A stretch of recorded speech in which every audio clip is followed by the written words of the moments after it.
কে সময় দেওয়ার জন্য আমার শুভেচ্ছা জানবেন, কৃতজ্ঞতা জানবেন। অনেক অনেক ধন্যবাদ। আমি অনুষ্ঠান শুরুর আগে বলছিলাম যে জনাব ফরহাদ মজার, আজকে অনেকগুলি বিষয় নিয়ে আপনার সঙ্গে আলোচনা করতে চাই, প্রশ্নের আকারে একটু বুঝে নিতে চাই যে আসলে আপনার ভাবনাটা এবং আপনার দিক নির্দেশনাটা। আমি প্রথমেই আপনার কাছে একটা বিষয় জানতে চাইবো যে এখন আমরা যে যেভাবেই বলুক না কেন অনেকগুলি পক্ষ দেখতে পাচ্ছি যারা রাষ্ট্র পরিচালনা করছেন বা সরকারে আছেন বা সরকারকে নিয়ে আরেক জায়গায় যেতে চাচ্ছেন, নির্বাচনের কথা বলছেন। সেই পক্ষগুলির মধ্যে আপনি কাকে ন্যায় ভিত্তিক বা ন্যায্য মনে করেন? এরকম কয়েকটা পক্ষের ক্ষেত্রে আপনি ন্যায় ভিত্তিক বা ন্যায্য কাকে মনে করেন? আমি প্রথমেই বলতে চাই সরকার প্রধান ডক্টর মোহাম্মদ ইউনূসের কথা। এরকম আরও কয়েকটা পক্ষের কথা আমি বলবো। আপনি কাকে ন্যায্য মনে করেন? ডক্টর মোহাম্মদ ইউনূসের বর্তমান অবস্থান কি ন্যায় ভিত্তিক বা ন্যায্য? না, প্রথমত হলো যে ডক্টর ইউনূস তো আমাদের একটা সামষ্টিক রাজনৈতিক প্রক্রিয়ার তিনি একটা ফল। ফলে তার প্রতি আমাদের অবশ্য সদয় থাকা দরকার, কারণ এমন নয় যে তিনি এসে ক্ষমতা দখল করেছেন বা আমাদের কাছ থেকে ক্ষমতা নিয়ে গেছেন। সরি। জি। ফলে আমাদেরকে খুব স্পষ্ট থাকতে হবে যে ডক্টর ইউনূসকে আমরা বসিয়েছি পুরো গণ অভ্যুত্থানের মধ্য দিয়ে তিনি এসেছেন। তো ফলে সে অর্থে তার যে আশাটা, এটা তো অবশ্যই লাগবে। উনি গণঅভ্যুত্থানের মধ্যে থেকে এসেছেন, তিনি কোনো সামরিক অভ্যুত্থান করেননি। কিন্তু তার যদি আমরা, হ্যাঁ, না। তাহলে অবশ্যই না, এই ন্যায্যতাকে যদি আমরা রূপ দিতে চাই তাহলে বুঝতে হবে যে গণঅভ্যুত্থানের যে মর্মটা কি, এটা পলিটিক্যাল মানেটা কি, এবং এর লিগ্যাল মানেটা কি। এখানে আমাদের সমাজের মধ্যে বিভিন্ন রকম শক্তি আছে, এবং তাদের শক্তির মধ্যে অধিকাংশই গণঅভ্যুত্থান বিরোধী। তারা যেসব অবস্থানটা নিয়েছে, তারা গণঅভ্যুত্থানেরই একটা বিরোধী অবস্থান নিয়েছে। এটা ডক্টর ইউনূসের জন্য অত্যন্ত কঠিন করে তুলেছে। এটা হলো আমার প্রথম আপনার উত্তর হবে। ফরদ ভাই, আমরা উনাকে তো আসলে সবাই, এটা একদম আপনার সাথে আমরা শতভাগ একমত যে আমরা তো উনাকে আসলে কি বলবো, মানে রাজি করিয়ে, আমি যদি সোজা বাংলা ভাষায় বলি, হাতে পায়ে ধরে এনেই তাকে আসলে এখানে এনেছি। কিন্তু আমি তার অবস্থাটা ন্যায্য বলতে বুঝাচ্ছি 5 আগস্টের পরে 8 আগস্ট উনি এই জায়গায় আসার পরে আজকে 1 বছরের বেশি সময় পার হয়েছে। এখন নির্বাহী আদেশে তিনি মামলা মুক্ত হন, 600 কোটি টাকা চেয়ারে বসার আগে মৌকুফ করে নেন, গ্রামীণ ব্যাংকের 5 বছর মৌকুফ করেন, গ্রামীণ ব্যাংকের সরকারি লাইসেন্স করে ফেলেন, আদব ব্যবসার লাইসেন্স নেন, করেন। সেই সব বিবেচনায় মানে আপনার যে স্কেল, সেই স্কেলে তিনি ন্যায্যতার মানদণ্ডে কতটুকু ন্যায্যতা পান? মানে আমরা তাকে বসাইছি সেটা ঠিক আছে, তার হাতে পায়ে ধরেই ঠিক বসাইছি, আছে, এইটা জায়গাটা আপনার একটু জানতে চাচ্ছিলাম যে 1 বছরে তাকে আমি আপনি। উত্তরে দেব। প্রথমত আপনি এখন যে সমালোচনাটা করলেন ওটা কিন্তু ব্যক্তি সমালোচনা করলেন। জি।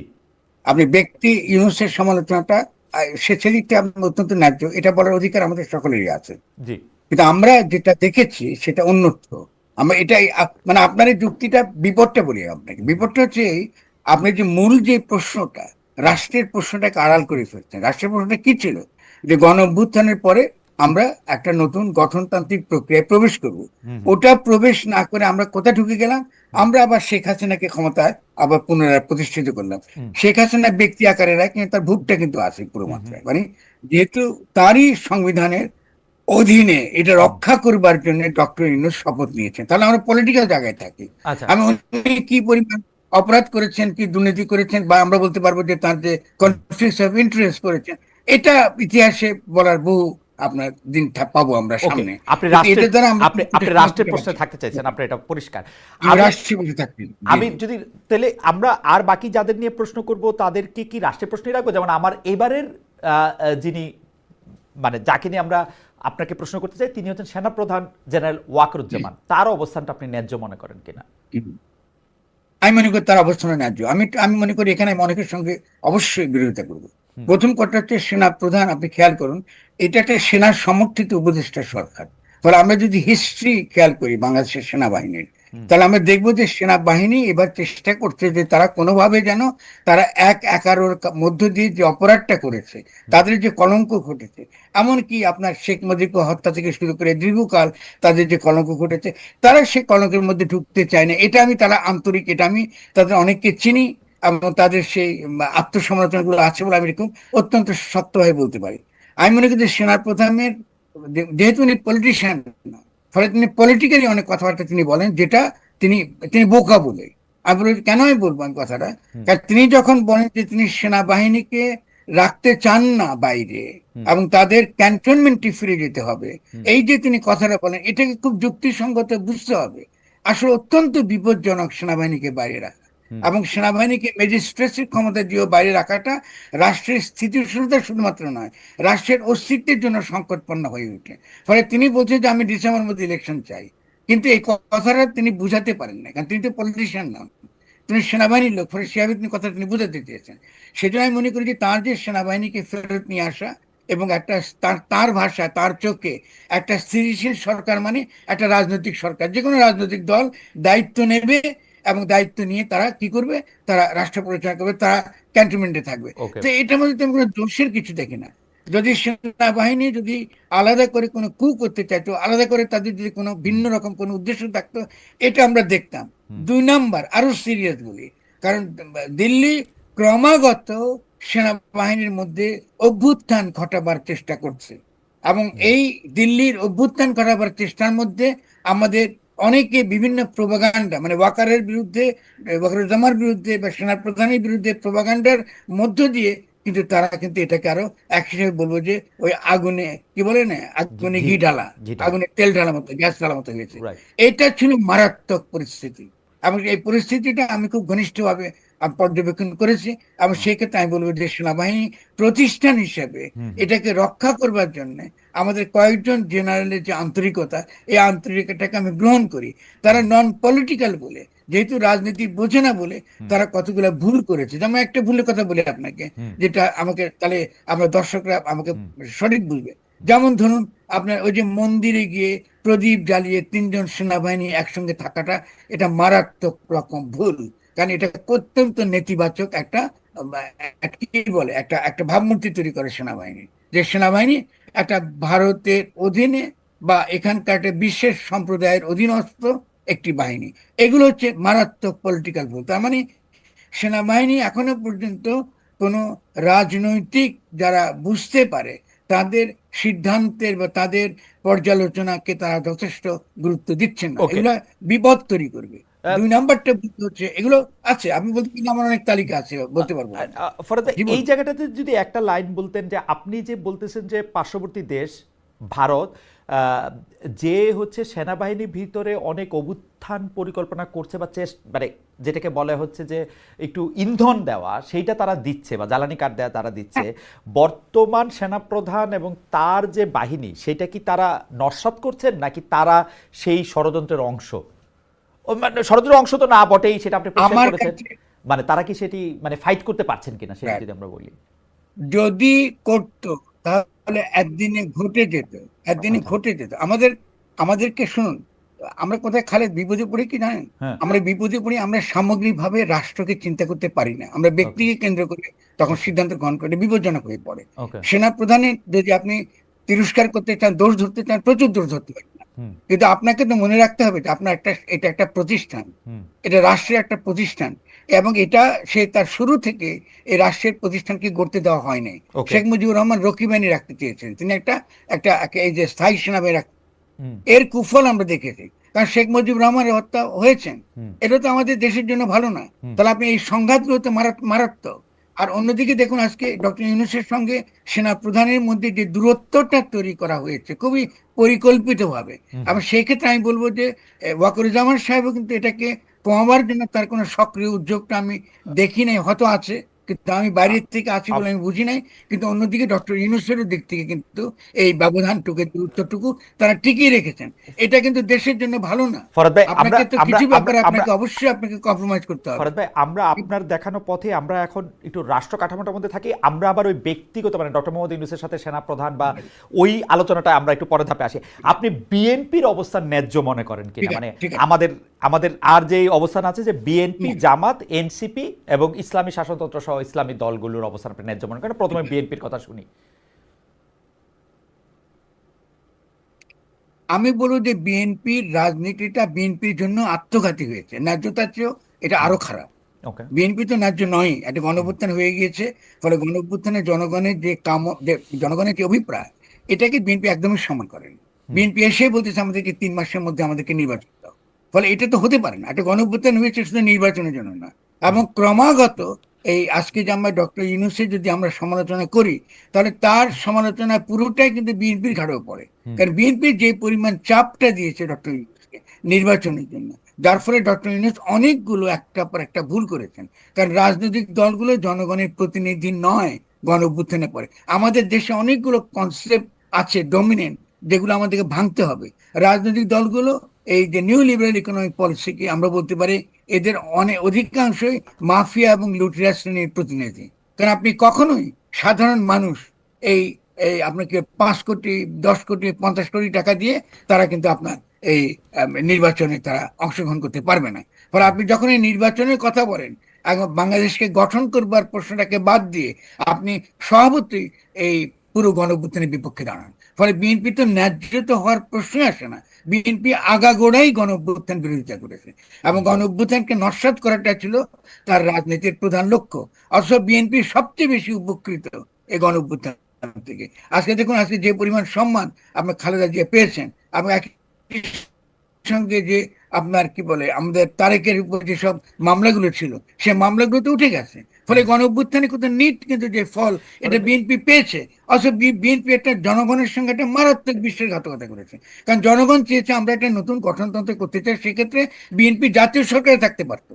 কারণ প্রথম দিকে তো আমি প্রত্যেকটা নেগোসিয়েশনে যুক্ত ছিলাম, এবং আমরা বলেছি যে আসেন আমরা একটা জাতীয় সরকার করি, এবং শুধু তাই না, আমরা একটা কি করি, আমরা একটা এক ধরনের গার্ডিয়ান কাউন্সিল করি, মানে আমার রিকনসিলিয়েশন এবং রিকনস্ট্রাকশন কাউন্সিলের মতো, অনেকটা আপনার নেলসন ম্যান্ডেলার মতো। বলে আপনারা থাকেন ওখানে, এবং মন্ত্রণালয়গুলোকে ছেড়ে দিই, মন্ত্রণালয়গুলো চলুক, এবং ওখানে থেকে আমরা একটা বাংলাদেশের জনগণের জন্য যেটা ভালো একটা গঠনতন্ত্র আমরা করি। যেহেতু 72 সালে আমরা একটা গঠনতন্ত্র প্রণয়ন করতে পারি নাই, কারণ শেখ মুজিবুর রহমান এসে তিনি ওই পাকিস্তানি যারা নির্বাচিত হয়েছিলেন তাদেরকে তিনি ফরহাদ ভাই একটু একটু যদি মানে ধাপে ধাপে মানে কারণ অনেক বিষয় হচ্ছে হয়তো আমি ঠিক পুরোপুরি বুঝতে পারতেছি না, সেজন্য একটু একটু জিজ্ঞেস করে করে যাই যে বিএনপি, আপনি বলেছেন যে বিএনপি গণ অভ্যুত্থানকে নস্যাৎ করতে চেয়েছিল, বা গণ অভ্যুত্থানের সুফলটা আসলে যাতে মানুষের ঘরে না আসে, জনগণ যাতে না পায়, সেই ক্ষেত্রে তারা, কিন্তু এটা কেন করবে বিএনপি? তো আসলে আপনি যেটা বলেছেন সেটা তো ঠিক, এই গণ অভ্যুত্থানের সবচেয়ে বড় বেনিফিশিয়ারি তো তারা, আসলে মানে তাদের চেয়ে বড়, তারা জেলে ছিল, তারা দেশে আসতে পারে নাই, তাদের শীর্ষ নেতারা, তারা তারা মামলা মোকদ্দমা দিয়ে জেরবার ছিল, মানে এক একজনের বিরুদ্ধে অনেক মামলা করে বসে। একমত, আমরা তো সকলেই তার জন্য বিএনপির প্রতি সহমর্মী, আমাদের কোনো অসুবিধা নেই। কিন্তু তারা এটা কেন করবে, মানে গণ অভ্যুত্থানটা নস্যাৎ তারা কেন করতে চাইবে, বা এটা সুফলটা তারা নস্যাৎ করতে চেয়েছে ভেরি সিম্পলি, যেহেতু তারা লুটেরা মাফিয়া শ্রেণীকে রিপ্রেজেন্ট করে। আমরা এই বিএনপি তো আপনার আমাদের যে জিয়াউর রহমানের বিএনপি তো না, এটা তো খালেদা জিয়ার বিএনপি তো না। ফলে এই বিএনপি তো আর আমরা আগের সে বিএনপি কে ভেবে বিচার করতে পারবো না। এখানে যারা এখানে পুরো বিএনপি যারা পরিচালনা করে, তাদের মধ্যে অধিকাংশ আপনি এস আলমের গোলাম, অনেকে অনেকে বসুন্ধরার সঙ্গে যুক্ত, অনেকে নানান রকম লুটিয়া মাফিয়া শ্রেণীর স্বার্থে। ফরহাদ ভাই, 2001 থেকে 2006-এর বিএনপি খালেদা জিয়ার বিএনপি ছিল, 2025-এর বিএনপি খালেদা জিয়ার বিএনপি না, মানে কি মৌলিক পার্থক্য? যদি লুটেরা মাফিয়া শ্রেণীকে রিপ্রেজেন্ট তারা করে, তাহলে তারা তখনও করছে, এখনো করবে, মানে ব্যাপারটা তো তখন করে নাই, এখন করবে, ব্যাপারটা কিরকম? অনেক অনেক পার্থক্য আছে, আমাদের হিস্ট্রি ভুলে যাবেন না। যেমন আজকে আজকে যদি আমরা বলি যে শেখ মুজিবুর রহমান তো বাংলাদেশের যে আন্দোলনে তিনি তো একটা একটা সামনের সারির একটা মানুষ ছিলেন। আজকে ধরুন বাংলাদেশের যে আমাদের যে বাংলাদেশের একটা একটা জনগোষ্ঠী হিসেবে তার যে চেতনাগত দিক, এটাকে বিকশিত করার ক্ষেত্রে তার তো একটা অবদান আছে। বাংলা ভাষা এবং সংস্কৃতির প্রশ্নটাকে নিয়ে এসছেন। ফলে এই শেখ মুজিবকে, আর যিনি বাকশাল করেন বা যিনি শপথ ছাড়া প্রেসিডেন্টের পদ গ্রহণ করেন, তাকে তো আপনি এক করে ফেলবেন না, আপনি তো অবশ্যই সমালোচনা করবেন। তেমনি আমি শেষ করি বিএনপির সময় বক্তব্যটা দিই, সেটা হলো এই যে আপনি জিয়াউর রহমান আমাদের সৈনিক এবং জনগণের বৈপ্লবিক মৈত্রীর ভিত্তিতে তিনি এসেছেন। ফলে এটা হলো সিগনিফিকেন্স, তার পলিটিক্যাল সিগনিফিকেন্স। এই জিয়াউর রহমান এসে বাংলাদেশের অর্থনীতি সম্পর্কে এবং একই সঙ্গে সঙ্গে এই আঞ্চলিকভাবে বাংলাদেশ কি করে তার নিজের স্বার্থ রক্ষা করতে পারে তার একটা পথ রূপরেখা কিন্তু তার 19 দফার মধ্যে কিন্তু আমরা দেখি। ফলে স্বভাবতই তার একটা রাজনৈতিক সচেতনতা ছিল। এবং শুধু তাই নয়, আর দেখুন আজকে জিয়া রহমান এসে আওয়ামী লীগকেও রাজনীতি করবার সুযোগ করে। আমরা যদি বেগম আপনি জিয়াতে আসি, মানে 2001-কে যদি চলে আসি আর কি, ফরহাদ ভাই আপনি জি, বলতেছিলেন জি। যে এই বিএনপিকে আপনি খালেদা জিয়ার বিএনপিও বলতে চান না, তো সেই ক্ষেত্রে আমি তাই তো, বললাম যে না না, চাই চাই চাই চাই, অবশ্যই চাই না, এটা বলি না, আমি তো আপনাকে ব্যাখ্যা করে যে জি বিএনপির ইতিহাস জি দিক থেকে, জি জি সেখান থেকে খালেদা জিয়া যখন, আপনার জিয়াউর রহমান তিনি যখন, তাকে যখন হত্যা করা হয়, জি কারণ একজন মানুষ যিনি ধরে রাখতে চেয়েছে সেই স্পিরিটটা একদিকে, হুম হুম এবং অন্যদিকে এরশাদ বিরোধী আন্দোলনকে তিনি হুম নেতৃত্ব দিয়েছেন। হুম ফলে সেই খালেদা জিয়া তো আপনি এটা এটা বলে তো চলবে না, তিনি ম্যাট্রিক পাস একজন মহিলা, তার রাইট, তখনও মনে আছে কিনা আপনার, আমি কিন্তু তখন তার পক্ষে 100 ভাগ তার পক্ষে ছিলাম। না আপনি 100 ভাগ, সিম্বলাইজ, 100 কারণ ভাগ। তিনি জনগণের অভিপ্রায়কে তিনি ধারণ করেন। এবং আমি এখনো মনে করি বাংলাদেশের নিরাপত্তার প্রশ্নে, যে কারণে আমি তার সঙ্গে অত্যন্ত ঘনিষ্ঠভাবে কাজ করেছি, বাংলাদেশে যদি নিরাপত্তা, জাতীয় স্বার্থ, জাতীয় নিরাপত্তার প্রশ্নটা আসে, আমি খালেদা জিয়াকে, বেগম খালেদা জিয়াকে 100 ভাগ তার উপর নির্ভর করি। ওকে, সেক্ষেত্রে আমি তাকে বিশ্বাস করি, আস্থা, তার উপর পূর্ণ আস্থা আছে। কিন্তু তার অন্যান্য যে সকল নেতাগুলো বিএনপিতে ঢুকেছে, তারা তো খালেদা জিয়া কমাননি, তারা তো আপনার খালেদা জিয়ার সঙ্গে তো না, না, না না, না, এটা তাহলে তো আপনি আপনার, তো তাদের, ফরহাদ ভাই এটা তো আপনার অনুমান, হয়তো বেগম জিয়া উনাদেরকে ইচ্ছা করেই নিছেন, কারণ না, আপনি বিএনপি আমি পরিচালনা করলে বিএনপি একরকম হইতো, আমি আপনি বিএনপির আমি এখানে মহাসচিব হলে বিএনপি একরকম আমি হইতো। ব্যাখ্যা দিই, ঠিক আছে, আমি আপনাকে ব্যাখ্যাটা দিই। জি আমাদের এখানে রাজনৈতিক দলগুলোতে গড়ে ওঠে আমাদের আর্থ সামাজিক বাস্তবতার ভিত্তিতে, হুম আর্থ সামাজিক বাস্তবতার ভিত্তিতে। রাইট, আপনার কথাটা সত্য, কিন্তু এক্ষেত্রে খালেদা জিয়াকে আমি দায়ী করতে পারবো না। কেন? কারণ আমাদের এখানে পরবর্তীকালে যখনই আমাদের অবাধ বাজার ব্যবস্থাটা এসে গেল, এবং রাষ্ট্র বিভিন্ন বড় বড় প্রকল্পের ধারক হলো, এবং রাষ্ট্র হয়ে উঠলো খুব দ্রুত বেগে টাকা কামাবার একটা ক্ষেত্র, তখন আপনি নতুন প্লেয়ারদেরকে দেখেছেন রাজনীতিতে, নতুন ধরনের প্লেয়ারেরা। এই নতুন প্লেয়ারদের উদ্দেশ্য হচ্ছে রাষ্ট্র ক্ষমতায় যাওয়া, এবং বিভিন্ন বড় বড় প্রজেক্টে নিয়ে গ্রহণ করে, এবং বিভিন্ন ব্যবসা দখল করে তাদের এই আর্থিক স্বার্থটাকে না আদায় করা। এই ফরহাদ ভাই জন্য আমি আমি আপনার, বলেছি ফরহাদ ভাই যে, আমার মনে হয় যে আমি এবং আমাদের আমাদের দর্শকরা আপনার আর্গুমেন্টটা আমরা বুঝতে পারছি, কিন্তু আপনি যে কারণে বিএনপিকে লুটেরা মাফিয়া শ্রেণীর রিপ্রেজেন্টেটিভ বলতেছেন, সেই জিনিসটা তো 1991 সালে বেগম খালেদা জিয়ার হাত ধরে আমরা হইতে দেখছি। উনি না, 300 আসনে correct। যেসব প্রার্থীকে ওটা আমি নমিনেশন ব্যাখ্যা করতে, দিছেন, প্রার্থীকে যারা না না না, নমিনেশন, আমি ব্যাখ্যা করতে, জি নমিনেশন ব্যাপারটা যখন ব্যবসা হয়ে গেছে, এটা লুটে মাফিয়া শ্রেণীর রাজনীতি হয়ে গেছে। এটা তো জি যেদিন থেকে আপনি নমিনেশন দিয়ে ব্যবসা শুরু করলেন, তখন এটা তো আগের বিএনপি না। না আপনি জিয়া রহমানের চর্চাটা আপনি খেয়াল করেন, জি জিয়া রহমান সময় তো আমাদের বয়সও কম ছিল, জি ওই জিয়া রহমানের বিরোধিতা করেছি আমরা, হুম হুম কিন্তু তারপর যে জিয়া রহমান কথা বলেছে, জিয়া রহমান মধ্যে আপনার রেডিক্যাল লেফটরা ছিল, হুম হুম যারা বাকশালের সময় অত্যাচারিত নির্যাতিত হয়েছে। ফলে আপনি এভাবে দেখেন, আপনি যদি প্রশ্নটা তৈরি করেছেন, আমাকে করেছেন ব্যক্তি কেন্দ্রিক, ফলে হুম স্বভাবত আমার উত্তরটা ব্যক্তি কেন্দ্রিক ওকে হয়ে যাচ্ছে। কিন্তু ওকে মূল প্রশ্নটা হচ্ছে যে আমাদের সোসাইটির রাজনীতির যে বিকাশটা ঘটেছে, এই বিকাশের যে কুফলটা, এই কুফলটা বিএনপির উপর পড়েছে। ওকে আপনি যদি আমাকে আমার বক্তব্য শুধরাতে আমা- বলেন, আমা- আমি আমা- বলবো আমার ঠিক মনে আছে। হচ্ছে, আমার মনে হয় যে প্রতি বা একটা সংস্থা সংগঠন হিসেবে আপনি বিএনপির যে চেহারাটা আপনি এখন তুলে ধরেছেন, যে কারণে ও গণ অভ্যুত্থানকে নস্যাৎ করেছে, এইটা মনে হয় পরিষ্কার যে যেহেতু ও না, লুটেরা আমি মাফিয়া আমি শ্রেণী। একটু অ্যাড করবো, জি আমি আপনাকে একটু অ্যাড করবো। জি কারণ বিএনপি যদি নির্বাচনের কথা, নির্বাচনই দাও, 3 মাসের মধ্যে দাও, 6 মাসের মধ্যে দাও, হুম 1 বছরের মধ্যে দাও, মানে নির্বাচনের প্রশ্নটাকে সে যদি এইভাবে সামনে না আনতো, কারণ হুম নির্বাচন তো হবেই, হুম আপনি নির্বাচন চাইতে চলতে পারেন না রাষ্ট্র। ফলে হুম। আপনি কি গণপরিষদ নির্বাচন চাইছেন, না কিন্তু, নাকি আপনি জাতীয় সরকার চাইছেন, নাকি আপনি স্থানীয় সরকার চাইছেন, এই বিষয়গুলো তো বিএনপি আমাদেরকে না পরিষ্কার কিন্তু করে নাই। কিন্তু ফরাদ ভাই আমার কাছে মনে হয় আমরা যখন আপনার কাছে, আপনি নিশ্চয়ই লিখবেন এটা সম্পর্কে, তখন নিশ্চয়ই এটা তুলনামূলক বিবেচনায় দেখব যে কে আগে এটা শুরু করেছিল। ইউনূস সাহেব 5 বছর আগে থাকতে চেয়েছেন, এই ইরাদা আগে প্রকাশ হয়েছে, নাকি বিএনপি চাপ আগে দিতে শুরু করেছে, সেইটাও আপনি নিশ্চয়ই আপনি বিশ্লেষণ করে আমাদের দেখাবেন। আমি এখানে এখন এই পর্যায়ে, মানে এই আলাপের পর্যায়ে আমি আপনাকে জামাতের ন্যায্যতা প্রসঙ্গে একটু বলি। জামায়াত ইসলামী কি আসলে এখন ন্যায্য আছে? পিআর না হলে নির্বাচন হবে না, নির্বাচন আমরা চাই না, ঐক্যমত প্রশ্নে এই ব্যাপারটা এরকম, আমরা এরকম, মানে আপনি আমাদের ব্যাখ্যা আমরা করতেই পারি, কিন্তু জামায়াত ইসলামীর অবস্থানটা আপনি ন্যায্য মনে করেন কিনা? আমি এখন এখন আমি বুঝতে পারছি যে আপনার প্রশ্নটার মধ্যে একটু গরজ আছে। আচ্ছা, সরি, কারণ আপনি ঠিক করে দেন তো ন্যায়, প্রশ্ন। হ্যাঁ, প্রশ্নটা কিন্তু ন্যায়ের প্রশ্ন না। জি প্রশ্নটা হচ্ছে যে আমরা 72 সালে এক স্বাধীনতা যুদ্ধের পরে আমরা একটা রাষ্ট্র গঠন করতে পারি না, হুম, জনগণের অভিপ্রায়কে আমরা ধারণ করতে পারি না। আমাদের অনেকগুলো অত্যন্ত ক্রিটিক্যাল একটা এরিয়া আছে, আমরা হুম, পারি না। হুম, এবং না পারতে আমরা যখন এই যে এরশাদ বিরোধী আন্দোলন করলাম, তারপরেও কিন্তু আমরা একটা রাষ্ট্র গঠন করতে পারলাম না। হুম, এবং এবারও কিন্তু আমরা একটা রাষ্ট্র গঠন করতে পারলাম না। ফলে ব্যাপারটা কিন্তু ন্যায্য আর অন্যায্যের প্রশ্ন না। হুম, যদি আমরা রাষ্ট্র গঠন করবার এই যে জনগণের যে অভিপ্রায়, সে অভিপ্রায়কে বাস্তবায়িত করবার ক্ষেত্রে জামাতের কি কোনো ইতিবাচক ভূমিকা আছে? আমি বলি জামাতের কোনো ইতিবাচক ভূমিকা আমি এই মুহূর্তে দেখি না, কিন্তু ক্ষতিকর কিছু দেখি না। কেন বলি আপনাকে? হুম, কারণ জামাত একটা রাজনীতি করে এবং তার একটা আদর্শিক রাজনৈতিক দল।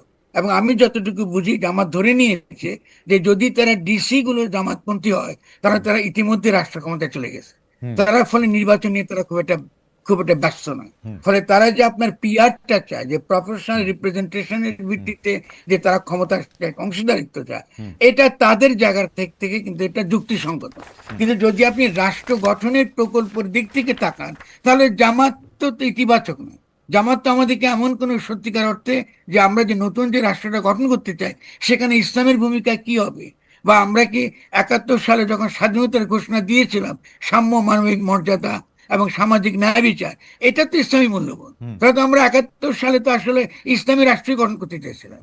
আমরা তো ইসলাম থেকে আলাদা কিছু গঠন করতে চাইনি। কিন্তু ইসলামী পন্থীদের মধ্যে এখনো পর্যন্ত ইসলামী রাষ্ট্র নামক একটা অদ্ভুত চিন্তা একটা আছে, যার সঙ্গে ইসলামের কোনো সম্পর্ক নেই। ইসলামী রাষ্ট্র বলে কোনো কনসেপ্টই নেই। ইসলামী সমাজ আছে, হুম, রাষ্ট্র নাই। হুম, ক্ষমতা আছে, হুম, প্রশাসন আছে, কিন্তু রাষ্ট্র নাই। ফলে দেখা গেছে জামাত এই ক্ষেত্রে আমাদেরকে কোনো পরিষ্কার করে কোনো আমাদেরকে অবস্থান সে পরিষ্কার করে হুম, নাই। হুম, 2 নম্বর, ইখওয়ানুলের রাজনীতি হুম, গ্লোবালি আন্তর্জাতিকভাবে পরাজিত, এবং আমরা দেখেছি যে এটা কোনো ভবিষ্যৎ নাই। আমরা জামাতের মধ্যে কিন্তু রূপান্তর দেখি নাই। তারা আব্দুল আলাহ মওদুদির যে অবস্থান, তিনি একটা জাতিবাদী ইসলামপন্থী মানুষ, আমি তাকে সম্মান করি, তাকে নিয়ে যথেষ্ট আলোচনা হতে পারে। কিন্তু আমরা দেখি নাই যে এই মওদুদির চিন্তাটা তারা বাংলাদেশে কি করে বাস্তবায়িত করবে। তারা কি এটা রেখেছে, না তারা বাতিল করে দিয়েছে? ফলে আমরা যদি রিয়েলি ইসলামকে বাংলাদেশে ইন্টিগ্রেট করতে চাই আমাদের মূল্যবোধের মধ্যে, আমাদের রাষ্ট্র গঠনের মধ্যে, আমাদের সংস্কৃতির মধ্যে, তাহলে জামাতের প্রথম কাজ হবে হুম, জামাত ইসলামীর নামটা বাদ দেওয়া। ওকে, জামাত ইসলামী নামটা রাখা মানে এই দেশের 17 কোটি মানুষকে অপমান করা।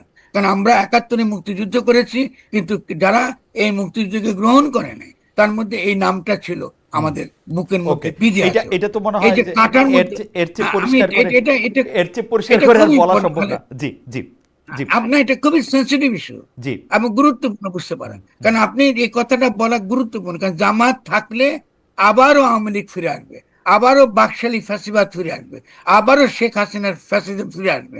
কারণ জামাত থাকা মানে হলো অবশ্যই বাংলা ভাষা এবং সংস্কৃতির লড়াইটা প্রধান হুম, মুখ্য রাজনৈতিক বিষয় হয়ে উঠবে। ফলে জামাতকে আমি বারবার বলি, আপনাদের এই নাম বদলাতে হবে। আর দ্বিতীয়ত হলো, জামাত তো আপনার যখন এই গণপ্রতিনিধিত্ব অধ্যাদেশে যখন তারা নিজেদেরকে যখন তারা নিবন্ধিত করেছে, হুম, সেখানেও তারা ইসলাম কায়েম করার কথা তো বলে নাই। হুম। তারা তো গণতন্ত্র চেয়েছে। তো আচ্ছা, আপনি কেন মানুষের সঙ্গে প্রতারণা করবেন? ফরদ ভাই এটা তো আমরা ঠিক একটু না। আগাই। আমরা শুধু এই জায়গার মধ্যে থেকে আপনি আর এক লাইন বলবেন কিনা, বা এটাতে আপনি কোনো কিছু আছে না যে জামাত থাকলে আবার আওয়ামী লীগের ফিরে আসার সম্ভাবনা থাকবে, এবং আপনি সম্ভাবনা বলছেন, আপনি বলছেন আসবেই, এটাকে আরেকটু লাইন বলবেন যে এটা কি আসলে জামাত এরকম করে? আছে বলে এখন যে সেকুলার এবং এই যে বাঙালি জাতিবাদী যে রাজনৈতিক ধারা, হ্যাঁ, আওয়ামী লীগ নামে বা বেনামে হ্যাঁ, যেটা আছে, কিন্তু জামাত আছে বলে আছে। বাংলাদেশের যে তাদেরকে আমরা বামপন্থী বলি, যারা ডেফিনেটলি তারা মনে করে, তাদের তো কি, তাদের যে মূল যে লড়াইয়ের কিন্তু ক্ষেত্র তো এটাই, যে কিন্তু আপনি যদি একটা ইসলামী রাষ্ট্র কায়েম করতে চান, ইসলাম আমাদের সংস্কৃতির অংশ।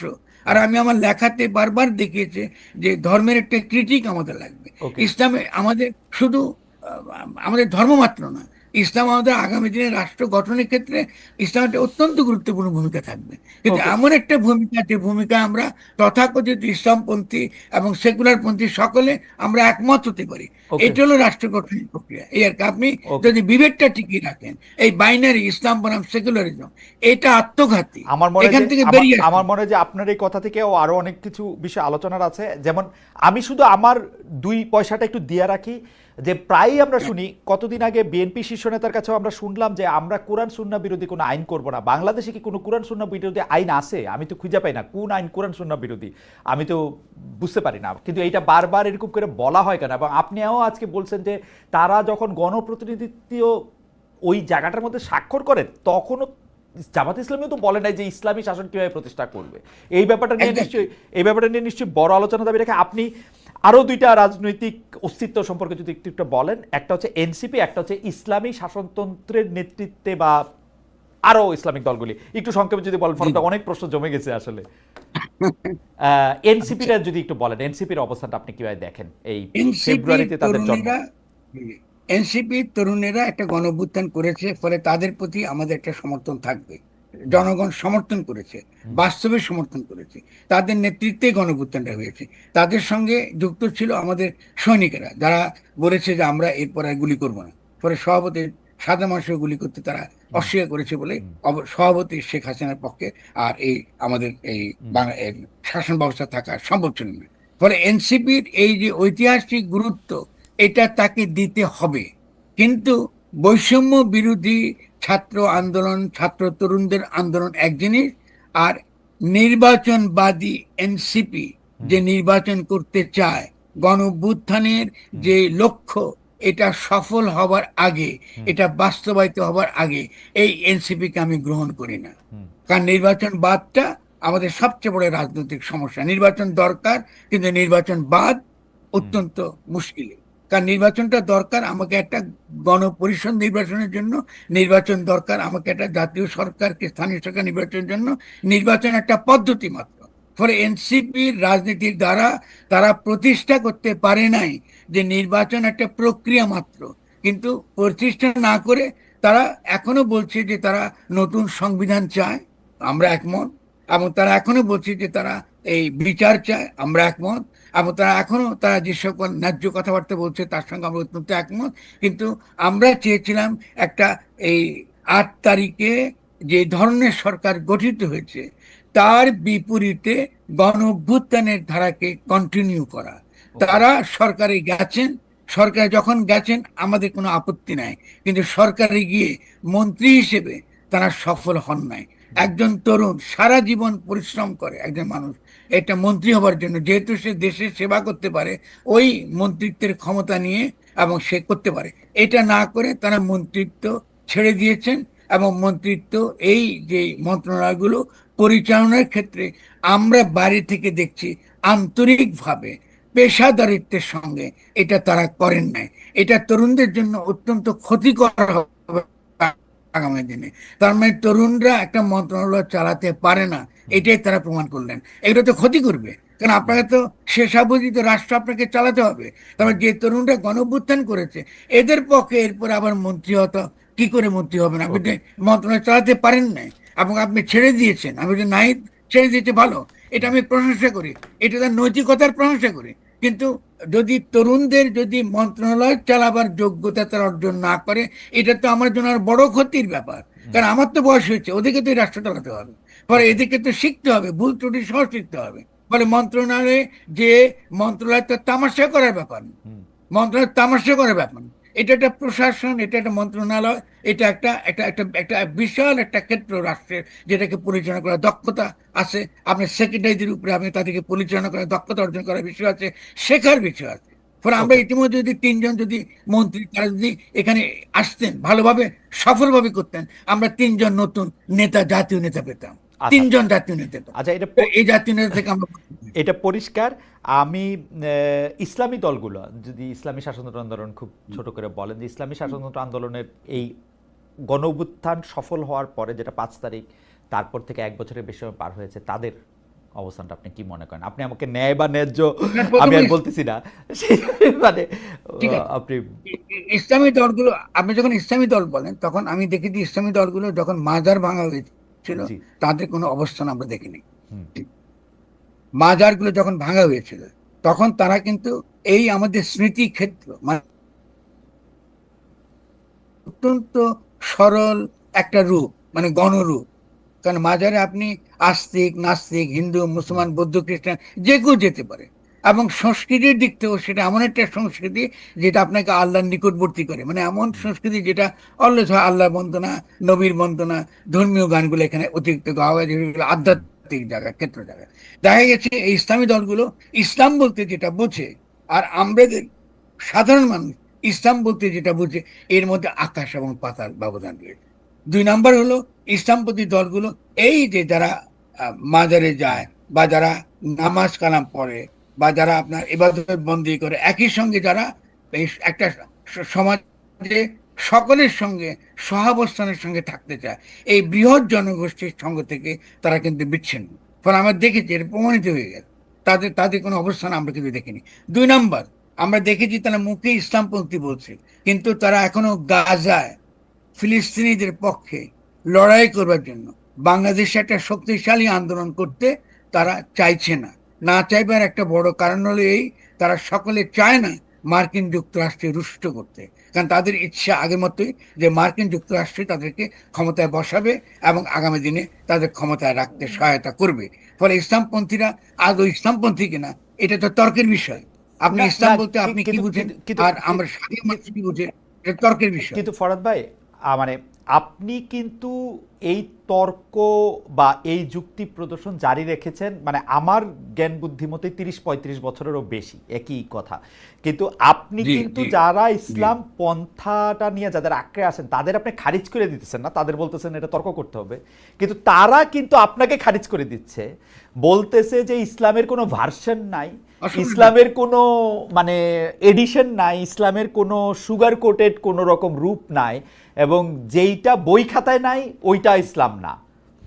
এবং আপনি যেটা মাজার কেন্দ্রিক যেটার কথা বলতেছেন, এটাতে বই মনে হয় খাতাটা কি আপনি আপনি ইসলামের সবচেয়ে বই বেশি খাতাটা সমালোচিত কি? হইতেছেন মনে হয়। না, অসুবিধা নেই।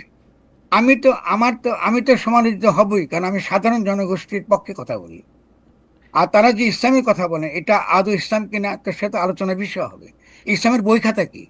তারা ইসলামের কথা কথা বলে দলিল। তো জি, দলিল মানে কি? কোরআন ইসলাম এবং তো হাদিস, ওই আকারে এসছে, কোরআন দলিল এবং আকারে। হাদিস। হাদিস তো ইসলামে হাদিস আমি পড়বো অবশ্যই, হ্যাঁ, কিন্তু হাদিস তো আমার জন্য বাধ্যতামূলক কিছু নেই। আচ্ছা। আর কোরআন তো নিজেকে কখনো আইনের বই বলে নাই, দাঁড়ান। আপনি তাদেরকে তো আমি যে প্রশ্ন করেছি সে প্রশ্ন উত্তর দিয়ে তো এটা শেষ হয়ে যায়। হ্যাঁ, কোরআন তো নিজেকে কখনো আইনের বই বলে নাই। কোরআন বলছে হুদাল্লিল মুত্তাকিন, যারা সত্যিকার অর্থে আত্মসমর্পণকারী তাদের জন্য পরামর্শের বই কোরআন। তো তারা কোথায় আইন খুঁজেন কোরআনের মধ্যে? কোরআন তো এটা বলে নাই। আর শুধুমাত্র তাই না, ইসলাম আরো অনেক মহৎ। ইসলাম হচ্ছে উচ্চ স্তরের ধর্ম। এই ধর্মটা কি দাবি করে? যে মানুষ মাত্রই আল্লাহ খলিফা, তাকে প্রতিনিধি আকারে দুনিয়া পাঠানো হয়েছে। তার মানে হচ্ছে তাকে আমি প্রজ্ঞা দিয়ে, বুদ্ধি দিয়ে, জ্ঞান দিয়ে পাঠিয়েছি দুনিয়ায়। আমি আপনি যখন মায়ের পেট থেকে আসেন, আপনি কি বগলে কোরআন নিয়ে আসেন, নাকি প্রজ্ঞা নিয়ে আসেন, বুদ্ধি নিয়ে আসেন? এগুলো নিয়ে আপনি আসেন, আল্লাহ তো দিয়েছে আপনাকে সমস্ত কিছু। এই প্রজ্ঞা, বুদ্ধি, জ্ঞান নিয়ে তো আপনি কোরআন পড়বেন। তো আপনি যখন কোরআনকে আপনি ব্যবহার করেন মানুষের প্রজ্ঞা, বুদ্ধি, তার যে প্রেম, ভালোবাসা, এইসবের বিরুদ্ধে, বিপরীতে, এটা কি ইসলাম? না এটা কোন কিন্তু ইসলাম? কিন্তু নবীতে কিন্তু কিন্তু ফরাদ ভাই, আমি নবীতে এটা করে। কিন্তু ফরাদ ভাই, আমি আপনি আমি আপনি আমি আমি আপনার সাথে থিওলজিক্যাল তর্কে যাব না, কিন্তু আমি যদি আপনাকে বলি, না, আমি থিওলজিক্যাল তর্ক করছি না না, আমি থিওলজিক্যাল আমি না, আমার প্রশ্নটা যদি আমি শুধু বলি যে ব্যাপারটা হচ্ছে এরকম, যদি আপনি মানে আমাদের যারা এটা বলেন তারা বলেন যে প্রফেট হযরত মুহাম্মদ সাল্লাল্লাহু আলাইহি ওয়াসাল্লাম যখন মারা যান তখন তাকে প্রশ্ন করা হইলে বা তিনি অন্য প্রসঙ্গে নানাভাবে এটা বলতে চেষ্টা করছেন যে তোমাদের জন্য আমি এই গাইডলাইনটা আল্লাহ তোমাদেরকে আমার মাধ্যমে তোমাদেরকে দিয়ে গেছে, this is the complete guideline. বলুন তো বলুন, আপনি বলেন না কি বলেছে, কি দিয়েছে আল্লাহ? এই যে আল্লাহ আমাদেরকে একমাত্র এই যে গাইডলাইন, তুমি এটা কমপ্লিট এটা ফলো করতে হবে। ওই দিয়েছে। আমি কেন বলতেছি, আমি কিন্তু আপনার কথা মানে আমি বুঝতে পারতেছি, কিন্তু ঘটনা হচ্ছে এক একজন যদি তার নিজস্ব প্রজ্ঞা দিয়া এক একভাবে এটা ব্যাখ্যা করতে পারে, তৈলে তো আর আমরা এক ময়দানে দাঁড়াতে পারবো না ফরাদ ভাই, আমরা মিলবো কি শর্তে? না না, অবশ্যই দাঁড়াতে পারবে। তাহলে তাহলে ওয়েস্টার্ন সিভিলাইজেশন কি করে টিকে আছে? ঠিক আছে, এটা বলেন। এই লুথারান চার্চ আমি 100, ব্যাখ্যা দিই। এই ক্যাথলিক, মানে ওরা আপনি যদি প্রশ্ন তুলেছেন, ধর্মের মধ্যে তো আপনি 100 প্রশ্ন তুলে, বিভেদ। না না, এটা তো আপনি একদম আমি আমাকে উত্তর দিতে দেবেন। জি আমি প্লিজ। উত্তর দিবেটা হচ্ছে জি এই, যে প্রথমত হলো যে 100 জনের তো তাদের ব্যক্তিগত ইচ্ছা অনিচ্ছা দ্বারা তারা ঠিক হবে না।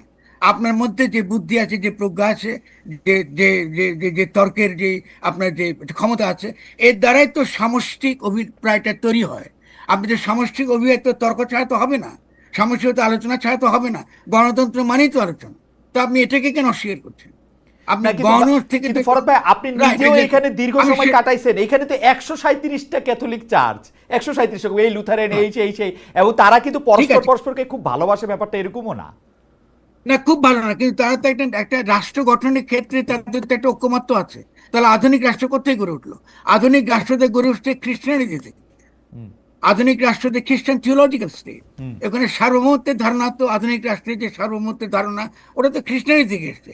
ইসলামের তো রাষ্ট্রের সার্বভৌমত্বের কোনো ধারণাই নাই, তাহলে ওনারা কি রাজনীতি করতেছে? আপনি যদি রিয়েলি তারা ইসলামপন্থী হতেন তাহলে কি করে রাষ্ট্র সার্বভৌম এটা তারা কি করে এটা তারা মানেন? আর তারা যে আল্লাহ সার্বভৌম বলেন তারা তারা রাষ্ট্রবিরোধী। তো তারা তো একটা অলরেডি একটা কন্ট্রাডিক্টরি পজিশনে গিয়ে রাজনীতি করছেন, এটা তো হবে না। আপনি যে জন্য ইসলাম হলো সবচেয়ে সবচেয়ে অগ্রসর একটা রাজনৈতিক ধর্ম, কারণ সত্যিকারের সঠিক রাজনৈতিক দিশা দেওয়ার জন্য ইসলাম আপনাকে যথেষ্ট পরিমাণ তার যে থিওলজিক্যাল প্রপোজিশন বলেন, ফিলোসফিক্যাল প্রপোজিশন বলেন, ইসলামের মধ্যে নিহিত রয়েছে, নবীর জীবনে নিহিত রয়েছে। নবী কি হীরা গুহায় বসে বসে সারা জীবন বন্দী করে কাটেছেন নাকি? তিনি কি যুদ্ধ করেন না? তিনি কি আপনার রাষ্ট্র প্রশাসন পরিচালনা করেন না? তার বিবিরা কি তার মসজিদের কোনায় ছিল না? আপনি মেয়েদেরকে মসজিদ থেকে বের করে দিচ্ছেন, মেয়েদের সম্পর্কে যেসব কথাবার্তা বলছেন, এটা কি নবীর চরিত্রের সঙ্গে যায়? আপনি ইসলামের সঙ্গে যায় এগুলো? এগুলো আপনি আরব ট্রাইবাল কতগুলো রিলিজিয়ানকে আপনি নিয়ে আসে বলতেছেন এগুলো ইসলাম। এটা কি, এটা কিসের ইসলাম? আপনি তো এটা হবে না। ইসলাম তো পরকালের জন্য আসে নাই। আপনি যখন মোনাজাত করেন তখনই তো আপনি বলেন কি রব্বানা আতিনা ফিদ দুনিয়া হাসানা, আপনি রাইট। দুনিয়াকে একদম ভালো করেন। যারা ইহলোক বিরোধী, যারা ইহলৌকিকতা বিরোধী, তারা কখনোই নবীর উম্মত হতে পারে না। কারণ নবী ওকে। ইহলৌকিক ধর্ম এনেছেন দুনিয়াতে খ্রিস্টানিটির বিপরীতে। এইখানে ইসলামের সঙ্গে খ্রিস্টানিটির বিরোধ, এইখানে ইসলামের সঙ্গে জুদাইজমের বিরোধ। আপনি যদি পরকাল নিয়ে আসেন, পরকালটা এনেছে খ্রিস্টানিটি, যে আপনি লর্ড যিশুর যে জগৎ, সে জগতে প্রবেশ না করলে আপনি মুক্তি পাবেন না। ইসলামের তো এগুলো নাই।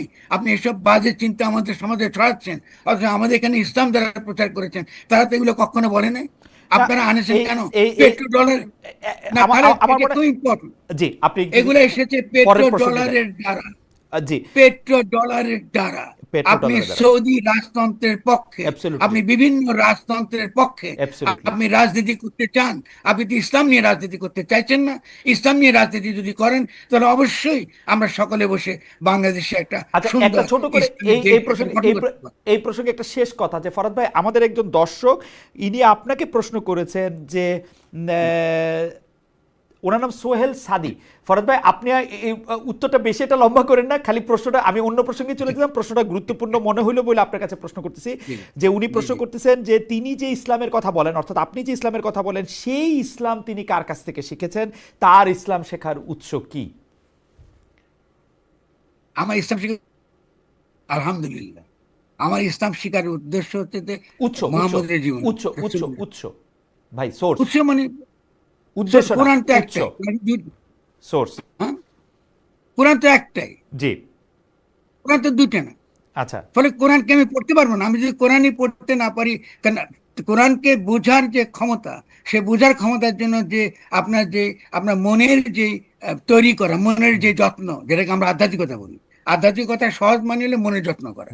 ফলে সেই কোরআনকে বোঝার জন্য মনের যে যত্ন, সেই যত্নটা আমি করি। সেই যত্নটা কি? অপরের প্রতি ভালোবাসা, অপরের প্রতি প্রেম। কেউ যদি আমার চেয়ে এটা ভিন্ন কথা বলে, তার সঙ্গে কথা বলে, সুন্দরভাবে কথা বলে, এটা মীমাংসা করা। কিন্তু আপনি তো আমার উপর চাপিয়ে দিতে পারেন না। আপনি ওকে। তো বলেন যে এই আইনিও একমাত্র কোরআনে আছে, কিন্তু এটাই আল্লাহ বলছে। আপনি কথা কথা আমাকে বলেন এটা আল্লাহ বলছে। এটা বলাইতে তো আপনি অলরেডি কুফরি করে ফেলছেন। আল্লাহ তো আপনাকে কিছু বলে নাই। আপনার যা বলছে তার নবীকে বলেছে, অর্থাৎ কোরআনে আছে। আপনি এবার এরকম বুঝেছেন এটা বলতে পারেন। আমি তো বলি যে আমি কোরআন বলে যেটা বুঝেছি এটাই বলতেছি। আমি যে ওকে, দাবি করছি না আমার ব্যাখ্যা একমাত্র ব্যাখ্যা। আপনি যুক্তির সঙ্গত আমাকে আমাকে নাকচ করে দিন, আমি মেনে নেব। কিন্তু কিন্তু আচ্ছা, এইটা নিয়ে আসলে কথা বলা খুব ইন্ট্রিগিং, কিন্তু অনেকেই বলতেছেন যে এই বইটা আমরা পড়তে শুরু করছি, আগে বিশ্বাস হয় না, যুক্তি দেওয়া বিবেচনাটা তো আমার পরের, আমি তো আগে এটাতে বিশ্বাস করবো, আমি এটা আমার প্রভুর নামে পড়বো, আমি এটাতে বিশ্বাস ইসলামে, স্থাপন করবো তাহলে। আচ্ছা আমি এখন আপনাকে আরেকটা আরেকটা কথা বলি পরিষ্কার। জি, ইসলামে বিশ্বাস বলে কোনো শব্দ নেই। আচ্ছা, ইসলামে আছে ইমান, ইমানের বিশ্বাস এক কথা না। শুনুন, এইভাবে যে শব্দার্থ বদলিয়ে দিয়ে আমরা পুরো ধর্মকে বদলাই ফেলে। এ, বিশ্বাস আছে খ্রিস্টানিটি। আচ্ছা, আপনি যখনই বিশ্বাস বলবেন আচ্ছা, দেন ইউ আর এ খ্রিস্টান। আচ্ছা, ইমান আর ইসলামে বিশ্বাস বিশ্বাস বলে কিছু নেই, মানে ধরে এক কথা না। ধর না, তাহলে এটা একটু আরেক লাইন একটু বলেন ফরাদ ভাই, যখন এটা আলিফ লাম মিম যা যালিকাল কিতাবু রাইবা, ওইটা যখন বলা হইতেছে তখন এটা আমাকে তার উপরে বিশ্বাস রাখতে বলা হইতেছে না, মানে আপনি না, বিশ্বাস মানে সেমেন্টিক এই তর্কটা বইয়ে বাদ থাক না, মানে। কেন? এটা এটা ভিন্ন জিনিস। আর কোরআন নিজের সম্পর্কে বলতেছে জি, যা, আমি এখানে যা যা বলতেছি এটা মিথ্যা না।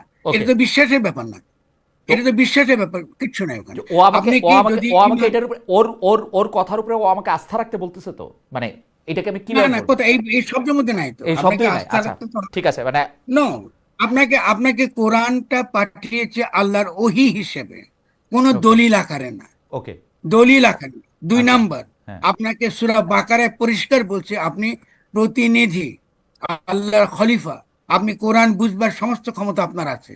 আপনার কোনো তফসির তৃতীয় ব্যক্তির থেকে ব্যাখ্যা আচ্ছা, জানার তো দরকার নেই। এ আপনি এ এ আপনি পড়তে পারেন কেন? এই যে এই এখন আপনি আপনার বুদ্ধি আমি প্রজ্ঞা আমি সব বাদ দিয়া। আমার মনে হয় যে বাংলাদেশের আলেমরা যারা আছেন, যাদেরকে আমরা বিভিন্ন শিক্ষা প্রতিষ্ঠানে শিক্ষকতা করতে দেখতেছি, তাদের অনেকেই আপনার সাথে এই জায়গাটায় বিরোধিতা করেন বা আপনার মতো, করুন। হ্যাঁ, কিন্তু কিন্তু কিন্তু আমরা একটু আগাই। আমরা এই যে রাষ্ট্র যাওয়ার পর আপনি যদি এই পর্যায়ে একটু খালি শেষ প্রসঙ্গে, ন্যায্যতা বা অবস্থানের প্রসঙ্গে, সেটা হচ্ছে সোশ্যাল মিডিয়া ইনফ্লুয়েন্সাররা যারা খুব মানে আমাদেরকে প্রভাবিত করতেছেন, তাদেরকে আপনি আসলে কীভাবে দেখেন?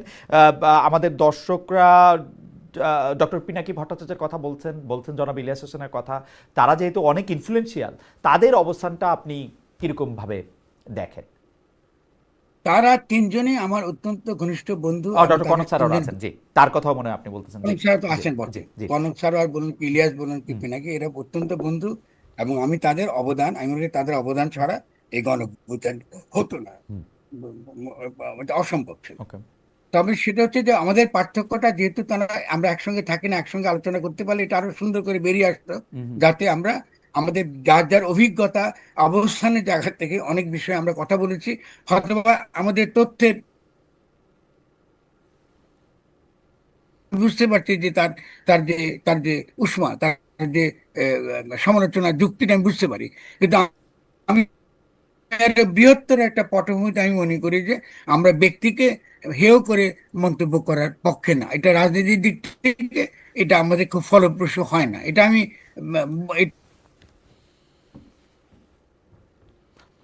ফরহাদ ভাইয়ের কথা একটু কেটে কেটে আসছে।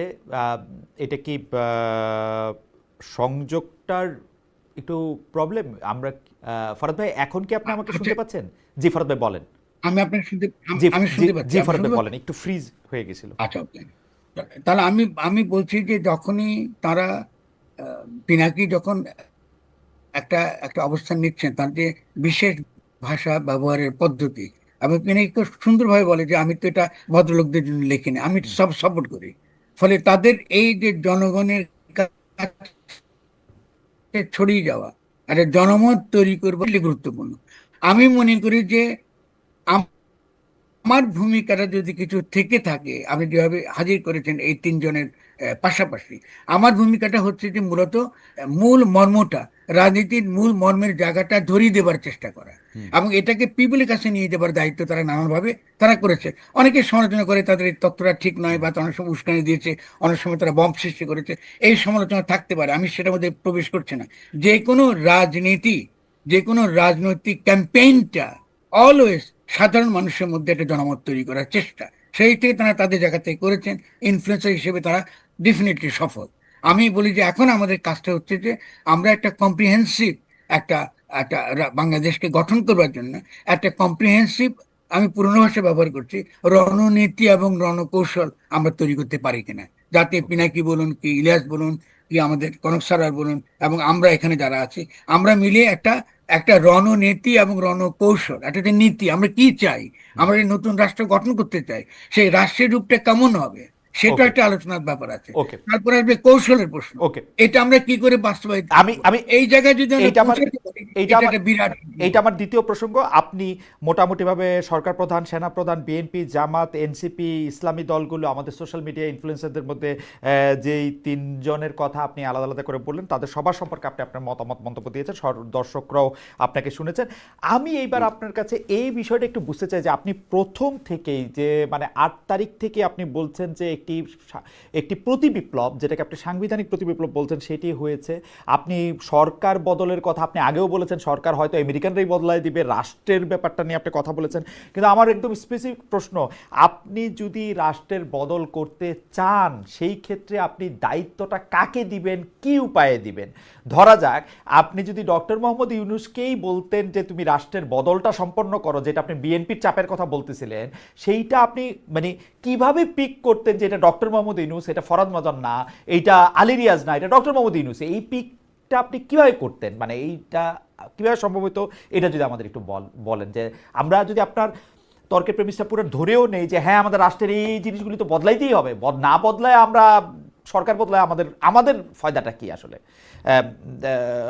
আপনি এটা আসলে কিভাবে তাদেরকে চিহ্নিত করবেন? মানে আমাদের তো কোনো সাদা আচ্ছা, ঘোড়া পাঠানোর উপায় নাই।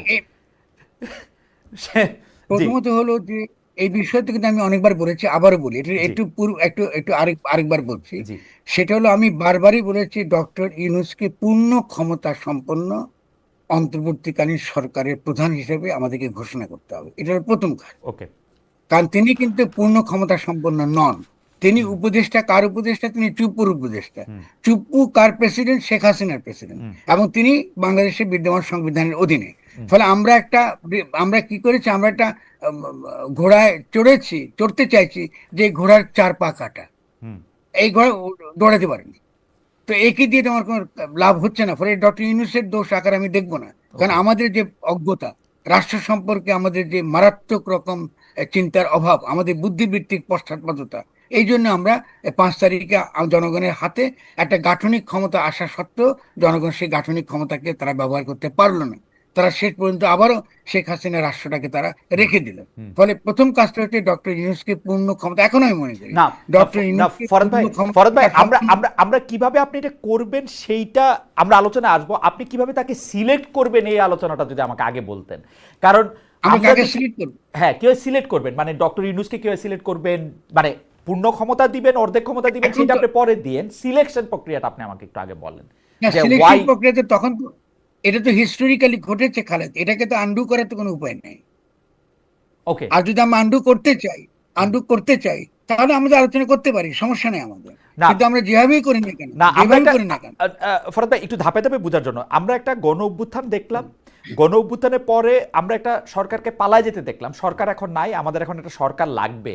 এখন আমি যে ডক্টর ইউনূসকে আনলাম, আমি তো দেখলাম যে আমাদের যে বর্তমান সেনাপ্রধান আছে, একজন উপদেষ্টাই বললেন তিনি চান নাই, তিনি মনে করছেন যে ডক্টর ইউনূস তো 30% লোকের কাছে অন্তত বিতর্কিত, আমরা কেন মাত্র 70% লোকরে সারা মানুষের লোক হিসেবে আনবো। তো এই সিলেকশন প্রক্রিয়াটা আমি কেমনে করতাম, কারণ আমার কাছে কি মনে হয় ফরহাদ ভাই, আপনার এগুলি বইলা যাইতে হবে। কারণ হচ্ছে যে এরকম পরিস্থিতি আমরা ভবিষ্যতেও সামনে আসতে পারে আর কি, আমি চাই যে ব্যাপারটা এরকম না, আসতে পারে। আমি সিলেকশন প্রসেসটা জানতে চাইতেছি আজকে 50 বছর পরে, 20 বছর পরে। না ঠিক আছে। প্রথমত তো ডক্টর ইউনূসের সিলেকশন পদ্ধতি একটা হিস্টোরিক্যালি ঘটেছে। ডক্টর ইউনূস তো, আমরা সেভাবে তো আমরা তাকে করি নাই। গণ অভ্যুত্থানটা এরকমই হয়। হুম এখন গণ অভ্যুত্থানের সেখানে যদি নাহিদও যদি তার নিজেকে হুম বলতো আমি রাষ্ট্রের ক্ষমতা গ্রহণ করলাম, এটা হুম গ্রহণযোগ্য হতো। এটা গ্রহণযোগ্য হতো। কারণ জি পলিটিক্যালি গণ অভ্যুত্থানের পরে তাই হয়, আইন নাই, তাই এবং হয়, সে আইন, রাইট, এক্স্যাক্টলি। তাই হয়। সামরিক অভ্যুত্থানে যখন কি বলে, যদি সেনা প্রধান এসে যদি বলে সংবিধান স্থগিত হুম এবং আজ থেকে আমাদের ফরমানের উপর দেশ চলবে, তো গণ অভ্যুত্থান চলতে পারবে না কেন? অবশ্যই চলতে পারবে। অবশ্যই পারবে। কিন্তু হিস্টোরিক্যালি ঘটনা ঘটে, রাইট, হিস্টোরিক্যালি ডক্টর ইউনূসের নির্বাচন পদ্ধতিটা ছাত্রদের দ্বারাই হয়েছে যতদূর আমি জানি। হুম অন্য কোনো ভুল যদি তথ্য থাকে থাকতে পারে। হুম ছাত্ররা কেন করেছে তাদের, আমরা এটাকে মন্দ বলতে পারি না, আম, এটাকে আবার ভালো বলতে পারছে না। কারণটা হলো যে, মন্দ কেন বলতে পারছে না, কারণ আন্তর্জাতিক ভূরাজনৈতিক যে সকল সমস্যাগুলো ছিল, তাকে যদি আমরা মোকাবেলা করতে চাই, তাহলে ডক্টর ইউনূসের নির্বাচনটা সঠিক। ওকে, এইটা আমি মাইনা নিলাম। 2 নাম্বার হলো ডক্টর, আ- আচ্ছা 2 নাম্বার আমি শেষ জি করে একটা জি করি, জি কারণ ইম্পর্টেন্ট, জি বাকিগুলো ইম্পর্টেন্ট। জি 2 নাম্বার হলো, আমরা অনেকেই বুঝতে পারিনি যে ডক্টর ইউনূস এটা, তিনি আসবার পরে তিনি একটা সেনার সমর্থিত উপদেষ্টা সরকার মেনে নেবেন। হুম কারণ তাকে আমরা অনেক বড় সম্মান দিয়ে এনেছিলেন, হুম এটা তিনি মেনে নিয়েছেন। এটা আমরা তো অ্যান্টিসিপেট করতে পারি নাই। কারণ তার তো উচিত ছিল, আমি সেনার সমর্থিত বসে চাই নাই, আমি একটা অন্তর্বর্তীকালীন সরকার চাই। আমার যে অন্তর্বর্তীকালীন সরকার একটা নতুন গঠনতান্ত্রিক প্রক্রিয়া শুরু করবে, এবং তার কিভাবে করতে হবে তার ফর্মুলা আমি বারবারই প্রথম দিন থেকে দিয়ে এসেছি। যে তিনি এসে বলবেন যে আমরা আজকে থেকে এই অন্তর্বর্তীকালীন সরকার ক্ষমতা গ্রহণ করেছে, এবং বিদ্যমান যা আইন আছে সে আইন অনুসারে রাষ্ট্র চলবে। শুধুমাত্র যে সকল আইন আন্তর্জাতিক আইনের সঙ্গে সাংঘর্ষিক, এগুলো বাতিল হয়ে যাবে। এবং আমাদের প্রথম এবং প্রধান কাজ হচ্ছে একটা নতুন গঠনতন্ত্র উপহার দেওয়া। এটা হবে তার প্রথম ঘোষণা। এবং এটা করে নিয়ে এসে তিনি বিভিন্ন রাজনৈতিক দলের সঙ্গে কথা বলবেন এবং তাদেরকেও আপনার ওই যে রিকনসিলিয়েশন এবং রিকনসিলিয়েশন কাউন্সিল গঠন করে তাদেরকে ক্ষমতা অন্তর্ভুক্ত করে নেবে। তো এই কাজগুলো বলা সত্ত্বেও আমরা পারি নাই। এখন না পারার কারণটা হচ্ছে যে হয়তো আমাদের রাজনৈতিক শক্তি, দলীয় শক্তিটা দুর্বল ছিল, বুঝি ওকে, কিন্তু আমরা তো একটা অভিজ্ঞতা যদি এখন গেছি, এখন তো আমরা চিন্তা করতে পারি যে আমাদের নির্বাচন আমাদের সমস্যার কোনো সমাধান করবে না, এবং এটাকে বিএনপিকে বুঝতে হবে। বিএনপিকে আমি সমালোচনা করি এই কারণে যে আমরা চাই বিএনপির মধ্যে হুঁশ আসুক এবং আমরা একটা গণপরিষদে একটা নতুন গঠনতন্ত্র প্রণয়নের প্রক্রিয়া আমাদেরকে যেতেই হবে। যদি আমরা এটাকে বাধা দিই এবং এটাকে আমরা এড়িয়ে যাই, বাংলাদেশ একটা মারাত্মক রকম বিরোধ, দ্বন্দ্ব এবং হয়তোবা গৃহযুদ্ধের মধ্যে ঢুকবে। কারণ জনগণের যে প্রত্যাশা, তার যে চাওয়া পাওয়া, এটা আমরা মেটাতে পারবো না। এবং বিচারের কথা ছাত্ররা যেটা বলছে, দেখা যাবে যে বিচার করা অসম্ভব, কারণ শেখ হাসিনার আইনের অধীনেই তো আপনি বিচার করতে চাইছেন। ওকে। আপনি খেয়াল করেন কি সমস্যাটা করছেন। আপনি যেই আইনে, আপনি যে কোর্টে, যে আদালতে বিচার করছেন, সে আদালত সম্পর্কে আন্তর্জাতিক সমালোচনা আছে।